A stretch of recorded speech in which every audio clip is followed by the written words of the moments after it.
Welcome back to my channel getting on in English. आज की इस वीडियो में हम देखेंगे direct to indirect speech part 7। जिन लोगों ने भी मेरी पिछली वीडियोस नहीं देखी, आप लोग प्लीज उसे देखें। आप लोगों को डायरेक्ट टू इनडायरेक्ट स्पीच का जो कंसेप्ट है वो बहुत ही अच्छी तरीके से क्लियर होगा, तो आप लोग प्लीज उस वीडियोस को देख लें। अब हम एक्सक्लेमेटरी सेंटेंस देखेंगे। Direct to indirect speech solve करते हुए हमें क्या करना होता है, मैं अब तक आपसे कहते आई हूं कि हमें 6 स्टेप्स को ध्यान में रखना है। फर्स्ट स्टेप होता है आइडेंटिफाई करना। तो हम आइडेंटिफाई करेंगे। हम किस तरह से आइडेंटिफाई करेंगे कि एक्सक्लेमेटरी सेंटेंस है। सबसे पहले तो आप लोगों को एक्सक्लेमेटरी मार्क मिलेगा नरेशन में, ओके। और जो भी क्वेश्चन रहेगा उसमें आपको एक्सक्लेमेटरी मार्क मिलेगा। इससे आप पहचान जाओगे कि ये एक्सक्लेमेटरी सेंटेंस है। इतनी बात समझ में आ गई। अब एक्सक्लेमेटरी सेंटेंस होता क्या है एक्चुअल में। जब भी हम अपने इमोशंस को जाहिर करते हैं, खुशी में हो, नाराज हो, गुस्से में हो, या फिर आप लोग किसी को प्रेज कर रहे हो, किसी की तारीफ कर रहे हो, तो ये हमारे इमोशन है, जज्बात होते हैं, जिसे भावनाएं कह सकते हैं। तो इन चीजों के जाहिर करने को हम एक्सक्लेमेटरी सेंटेंस करते हैं। तो यहाँ पर कुछ वर्ड्स इस्तेमाल किए जाते हैं जिसे इंटरजेक्शन कहते हैं। जैसे हुर्रा, खुशी में बात की जा रही है तो हुर्रा। अलास, दुखी है तो अलास। ब्रावो, वेल्डन, तारीफ की जा रही है तो इसे ब्रावो कहकर बोला जाएगा, वेल्डन कह के बोला जाएगा। शिट, ओ नो, तो इसमें आप नाराजगी या गुस्सा जाहिर कर रहे हो। हाउ, व्हाट, जिसमें हम ताज्जुब हो जाते हैं, वंडर हो जाते, वंडर का मतलब ही ताज्जुब होता है, सरप्राइज हो जाना कोई बात नहीं। व्हाट, हाउ, जो ऐसे एक्सप्रेशन दिए जाते हैं जिससे हमारे इमोशन जाहिर होते हैं कि हम गुस्से में हैं, हम खुशी में हैं, हम नाराज हैं, तो उसे कहते हैं एक्सक्लेमेटरी सेंटेंस। आई होप आप लोगों को यहां तक क्लियर हो गया होगा।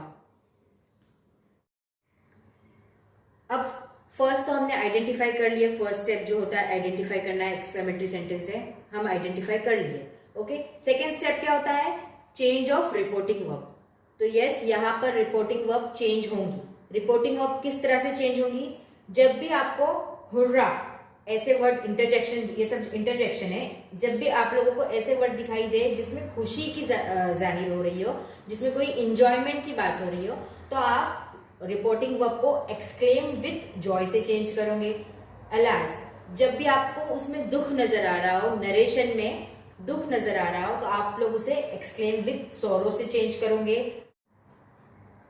ब्रावो, वेल्डन होगा तो अपलॉडेड, प्रेज्ड लिखेंगे रिपोर्टिंग वर्ब में चेंज करके। शिट, ओनो होगा तो exclaim with disappointment. How, what होगा तो एक्सक्लेम विथ सरप्राइज या वंडर लिखेंगे। तो आई होप आप लोगों को यहां तक से समझ में आ गया होगा कि हम रिपोर्टिंग वर्ब को किस तरह से चेंज करते हैं। अब थर्ड स्टेप में रिप्लेस विथ दैट होता है, तो हम दैट से रिप्लेस करेंगे उसे। फोर्थ स्टेप में चेंज ऑफ प्रोनाउन होता है तो प्रोनाउन भी चेंज करेंगे। चेंज ऑफ टेंस होता है तो टेंस भी हम चेंज करेंगे। अब यहाँ पर हाव या वॉट, जब भी हाव या वॉट से अपना क्वेश्चन स्टार्ट होता है जिसमें सरप्राइज या वंडर की बात की जाती है, तो जो क्वेश्चन फॉर्म में होगा उसका हम आंसर दे देंगे। तो हम अब वो एग्जाम्पल के जरिए आप लोगों को ज्यादा क्लियर हो जाएगा। हम एग्जाम्पल देख लेते हैं, ओके। तो यहां तक आई होप आप लोगों को क्लियर हो गई होगी बात। अब यहाँ पर क्वेश्चन है, the boy said hurrah we have won the match. सबसे फर्स्ट स्टेप होता है आइडेंटिफाई करना। नरेशन में है एक्सक्लेमेटरी मार्क, मतलब वो एक्सक्लेमेटरी सेंटेंस है, हमें एक्सक्लेमेटरी के रूल्स अप्लाई करना है, इतना हमको ध्यान करना है, ध्यान रखना है, और इसके हिसाब से हमें क्वेश्चन सॉल्व करना है। अब फर्स्ट तो आइडेंटिफाई कर लिया, एक्सक्लेमेटरी सेंटेंस है। सेकंड स्टेप क्या होता है, रिपोर्टिंग वर्ब को चेंज करना। एक्सक्लेमेटरी है मतलब रिपोर्टिंग वर्ब चेंज होंगी, और ये है हमारी reporting verb. The boy said, ये है रिपोर्टिंग वर्ब, और ये होता है नरेशन, ओके। तो रिपोर्टिंग वर्ब किस चीज से चेंज होगी, नरेशन में क्या कहता है वो, हुर्रा। हुर्रा ये जो है इंटरजेक्शन है, और वो किस बात को जाहिर कर रहा है कि वो लोग मैच जीत गए, मतलब एक खुशी, एक जॉय, इंजॉयमेंट बता रहा है। तो हम इसको किससे रिप्लेस कर देंगे, exclaim with Joy. Reporting verb जो चेंज होंगी वो होंगी एक्सक्लेम विथ जॉय से रिप्लेस। तो हमारा आंसर हो जाएगा, the boys exclaimed with Joy.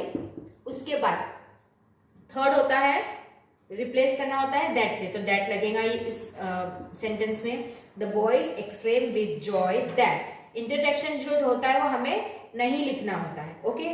उसके बाद टेंसेस है वो भी चेंज होंगे। वी जो है वो प्रोनाउन भी चेंज होंगे और टेंसेस भी चेंज होंगे। वी जो है वो प्रोनाउन है, तो वी दे में चेंज हो गया, हैव हैड में चेंज हो गया, हैड वन द मैच और फुल स्टॉप। तो हमारा आंसर बन गया the boys exclaim with Joy that they had one the match. अब यहां पर क्वेश्चन है the old man said alas I have lost my purse. सबसे पहले फर्स्ट स्टेप होता है आइडेंटिफाई करना। एक्सक्लेमेटरी मार्क है नरेशन में, मतलब वो सेंटेंस एक्सक्लेमेटरी सेंटेंस है। अब सेकंड स्टेप होता है हमने आइडेंटिफाई कर लिया एक्सक्लेमेटरी सेंटेंस है, हमें एक्सक्लेमेटरी सेंटेंस के रूल अप्लाई करना होता है। सेकंड स्टेप होता है चेंज ऑफ रिपोर्टिंग वर्ब। हमारी रिपोर्टिंग वर्ब है द ओल्ड मैन सेड, ये रिपोर्टिंग वर्ब चेंज होंगी। ये रिपोर्टिंग वर्ब किससे चेंज होंगी? नरेशन को देखें, नरेशन में लिखा हुआ है अलास, मतलब दुख जाहिर करता है। जो चीज दुख जाहिर करती है एक्सक्लेमेटरी सेंटेंस में वो एक्सक्लेम विद सॉरो से चेंज होगी। उसके बाद दैट लगाना होता है थर्ड स्टेप में, उसके बाद प्रोनाउन चेंज करने होते हैं फोर्थ स्टेप में, उसके बाद फिफ्थ स्टेप में चेंज ऑफ टेंसेस होते हैं, टेंस चेंज करना होते हैं, और सिक्स स्टेप में अगर आपके पास कोई टाइम या वर्ड वगैरह कोई दिस दैट होता है वो चेंज करना तो वो भी चेंज करना होता है। तो हम सभी सिक्स स्टेप को फॉलो करेंगे इस एक्सक्लेमेटरी सेंटेंस में। तो रिपोर्टिंग वर्ब चेंज होगी एक्सक्लेम विद सॉरो से, क्योंकि यहाँ पर है अलास जो कि दुख को जाहिर करता है। तो हमारा आंसर बन जाएगा the old man exclaimed with sorrow, exclaim with sorrow that, interjection नहीं लिखना है, अलास जो है हम हटा देंगे, इधर से सेंटेंस स्टार्ट करेंगे। अब आई यहां पर कौन है? ओल्ड मैन, आदमी है, ही में चेंज हो गया, हैव जो है वो हैड में चेंज हो जाएगा, lost as it is lost ही होगा, माई भी यहां पर कौन है? ओल्ड मैन ही है, तो माई का हो जाता है हिज, लड़की हो जाएगी तो होगा हर, his purse। तो आंसर बन गया the old man exclaimed with sorrow that he had lost his purse। अब यहां पर क्वेश्चन है he said shit I left my purse at home। अब एक्सक्लेमेटरी मार्क है यहां पर नरेशन में, तो एक्सक्लेमेटरी मार्क देखकर हम पहचानते हैं कि सेंटेंस एक्सक्लेमेटरी सेंटेंस है, ये आइडेंटिफाई हमने कर लिया। अब नरेशन कहता है कि शिट से स्टार्ट हो रही है कि I left my purse at home. तो यहाँ पर आप लोगों को नरेशन से समझ में आ रहा है कि उसमें नाराजगी झलक रही है, गुस्सा आ रहा है। तो जब भी ऐसी सिचुएशन हो जिसमें नाराजगी और गुस्सा नजर आए तो वहां पर हम रिपोर्टिंग वर्ब चेंज कर देंगे एक्सक्लेम्ड विद डिसअपॉइंटमेंट। तो हमारा आंसर हो जाएगा, तो हो जाएगा answer he exclaimed with disappointment. उसके बाद थर्ड स्टेप जो है दैट लगेगा यहां पर, फिर उसके बाद जो फोर्थ स्टेप है change of pronoun, change of tenses, ये सब भी चेंज होंगे। हमें टेंस भी पहचानना है, नरेशन को देखते हुए आप टेंस पहचानो तो आप लोग उसे चेंज कर सकते हो। दैट लगा दिया, उसके बाद प्रोनाउन है वो चेंज हो जाएगा। प्रोनाउन यहाँ पर कौन है? ही सेड, लड़का बात कर रहा है, आई जो है वो ही में चेंज होगा। उसके बाद चेंज ऑफ टेंसेस जो स्टेप है, तो चेंज ऑफ टेंसेस आप कैसे पहचानोगे? जो वर्ब है I left my purse at home, left, ये जो लेफ्ट वर्ड है ये है वर्ब, और वर्ब जो है वो पास्ट टेंस में दिया हुआ है। अगर अब तक हमने पढ़ा भी है ये कि अगर पास्ट टेंस हो तो वो चेंज होके पास्ट परफेक्ट टेंस में चेंज हो जाता है।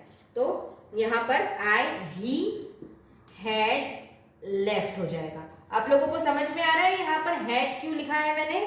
क्योंकि जो हमने अब तक पढ़ा भी है इस चीज के बारे में कि पास्ट टेंस हो तो वो पास्ट परफेक्ट टेंस में चेंज होगा, तो हमने यहाँ पर हैड लेफ्ट लिख दिया।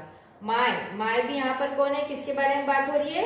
ही के बारे में बात हो रही है, लड़के के बारे में बात हो रही है, तो हम माई को हीज से चेंज कर देंगे, हीज पर्स एट होम। तो जो भी चीजें मैं आपको बोला है कि इसे याद कर लो, इसे रट लो, तो आप लोगों के लिए जरूरी है कि वो चीज रट लो, क्योंकि आप लोगों को direct to indirect speech solve करने के लिए यही सारी चीजें काम आने वाली है। आप लोगों को आइडेंटिफाई करना बहुत ही जरूरी है, क्वेश्चन को बहुत ही अच्छी तरीके से आइडेंटिफाई करो, और कौन सी चीज किस चीज में चेंज होती है ये याद रखना बहुत ही जरूरी है। ओके, तो हमारा आंसर बन जाएगा he exclaim with disappointment that he had left his purse at home. अब यहाँ पर क्वेश्चन है he said what a man, exclamatory mark लगा हुआ है, मतलब वो सेंटेंस एक्सक्लेमेटरी सेंटेंस है। नरेशन जो स्टार्ट हो रहा है व्हाट से स्टार्ट हो रहा है, तो जब भी एक्सक्लेमेटरी सेंटेंस व्हाट या हाउ से स्टार्ट होगा, इसका मतलब हमें रिपोर्टिंग वर्ब जो चेंज करते हैं हम उसे एक्सक्लेम विद वंडर या एक्सक्लेम विद सरप्राइज से चेंज करेंगे। इतनी बात तो आप लोगों को क्लियर हो गई।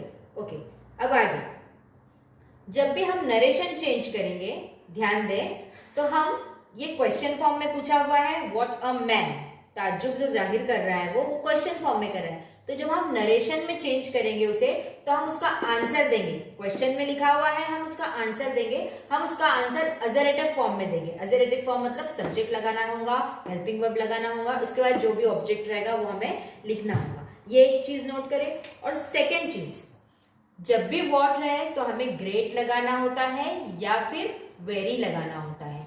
हम ग्रेट कब लगाएंगे और वेरी कब लगाएंगे?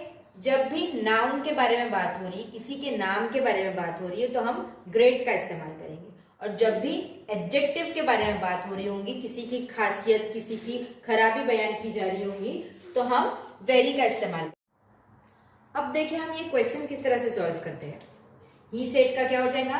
ही एक्सक्लेम्ड विथ सरप्राइज, ये हो गया। उसके बाद हमें लिखना होता है that he exclaim with surprise that. अब व्हाट अ मैन, क्वेश्चन पूछा गया है तो हम उसका आंसर देंगे। उसका आंसर हो जाएगा, पहले सब्जेक्ट होता है, सब्जेक्ट क्या है? ही। अजेरेटिव फॉर्म मतलब subject, helping verb, object. A man, man कौन है? आदमी, इसलिए हमने ही लगाया। उसके बाद हेल्पिंग वर्ब के लिए पास्ट टेंस का इस्तेमाल करते हुए हम वॉज का इस्तेमाल करेंगे, ही वॉज। अभी हमें ग्रेट या वेरी में से किसी एक चीज को लिखना है, तो नाउन है अ मैन, नाम है वो, इसलिए हम ग्रेट का इस्तेमाल कर रहे हैं। अगर उसकी जगह पे कोई एडजेक्टिव होता, उसकी खामी या खराबी खूबी बताई जा रही होती, तो हम वेरी का इस्तेमाल करते। तो अभी यहाँ पर नाम का इस्तेमाल हो रहा है, इसलिए हम ग्रेट लिख रहे हैं। तो ही was a great man. Okay, अब आई होप आप लोगों को समझ में आ रहा होगा। He exclaim with surprise that he was a great man. अब यहाँ पर क्वेश्चन है how beautiful the picture is, she said. सबसे पहले आइडेंटिफाई कर लिया हमने, एक्सक्लेमेटरी मार्क लगा हुआ है, मतलब हमें एक्सक्लेमेटरी सेंटेंस का फॉर्मेट इस्तेमाल करना है। हमने आइडेंटिफिकेशन कर ली। उसके बाद नरेशन को देखो, how beautiful the picture is, how से शुरुआत हो रही है, मतलब एक्सक्लेम विथ सरप्राइज या एक्सक्लेम विथ वंडर आ जाएगा।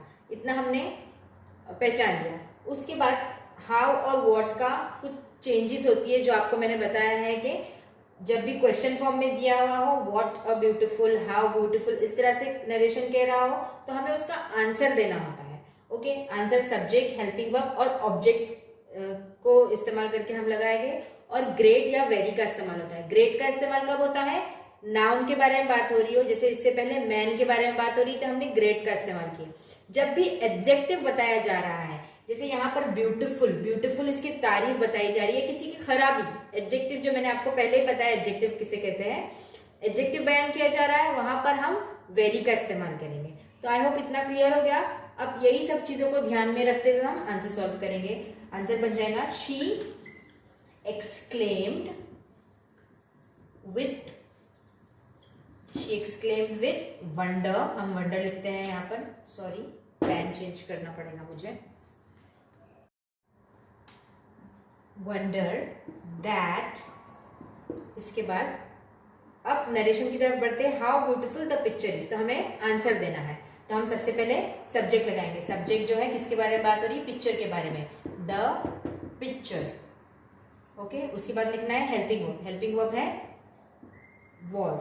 ओके, उसके बाद लिखना है ऑब्जेक्ट। अब यहाँ पर मैंने कहा है आपको एडजेक्टिव के बारे में बात हो रही है, तो वहां पर हमें वेरी लगाना है। तो हम यहाँ पर that the picture was very